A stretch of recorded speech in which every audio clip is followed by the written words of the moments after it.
day is when I go outside and I interact and watch these early years students from perhaps 2 years old to 5 play. And when you observe, it's not just play they're doing, they're talking to each other. So you've got language development. They're coming up, "Hi Mr. Michael, high five." In maths, there's a structure that I like to follow, which is based around the White Rose curriculum, and it's all about looking at the concrete, abstract, and then number.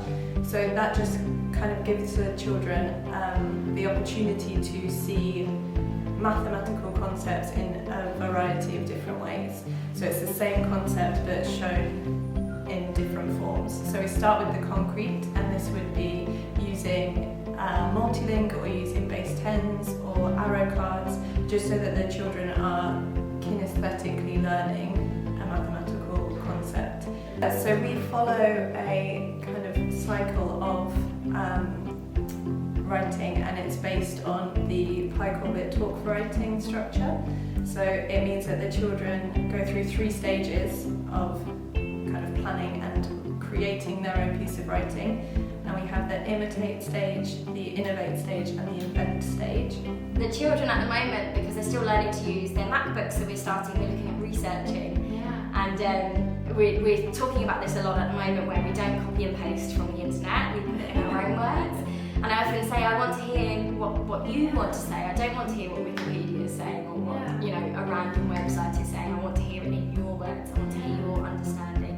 And they're really starting to come alive with this. And we had our first presentations this week for this current class, and they're really starting to understand now that actually I can write just some key notes and actually then talk about it in my own words. So it's really about just kind of instilling that culture in there. So scaffolding, you think of scaffolding like when you're building a house, you have to put up a structure in order for that house to be built. And it's the same with learning, where you need to put these structures in place. And specifically, so in a maths lesson, one of the ideas for initially scaffolding is being able to show students the method clearly and get them confident with that method, so that then they can then go to work, to start to work on that independently. Is that you'll start the lesson with a question or an idea, and instead of directly giving the answers to the students, it's all about guiding them towards finding the answer themselves and helping them to take ownership of their own learning. And I particularly use this approach in science lessons, because when you're a scientist, that's the way you work. You come up with an idea, you come up with a hypothesis, you think of a way to find it, you try that method. If it doesn't work, you go back to the drawing board and you try another way. And it's just sort of, understanding the world around them. It's very, very sort of simplistic, but it's got the sort of main aspects of science. For example, how different materials may react with each other.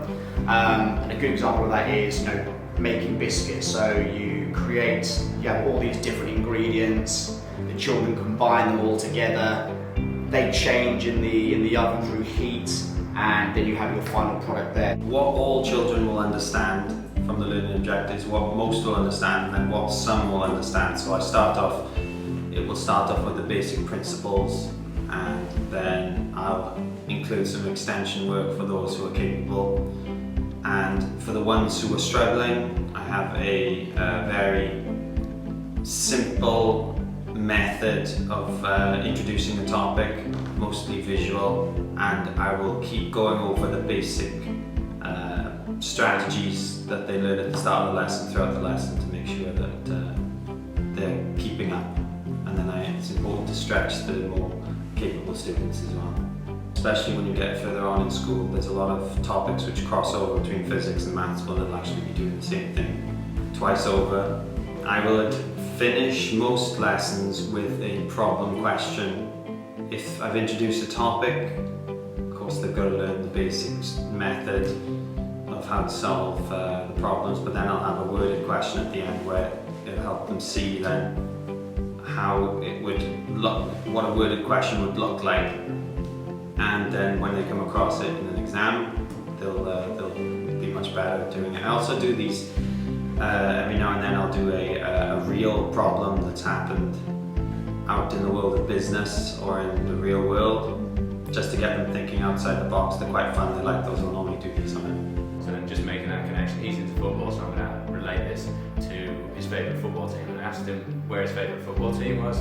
He told me Paris Saint-Germain. You travel a long way to go see PSG play football, but you might not travel a long way to get a loaf of bread from your village shop. So trying to make those connections happen in their brains just by relating it to them, I guess it's very simple, it's not exactly groundbreaking. I try and simplify it as much as I possibly can, and I do a bit old school in that I will get the students to write down all the key words in their books. I think that process will help them remember it. A little bit of an old school approach there, but I think the more time they spend looking at those words and their definitions, and the more time they spend on that, going over and over and over it, then it will stick in their heads and they will be able to succeed in memorising those things.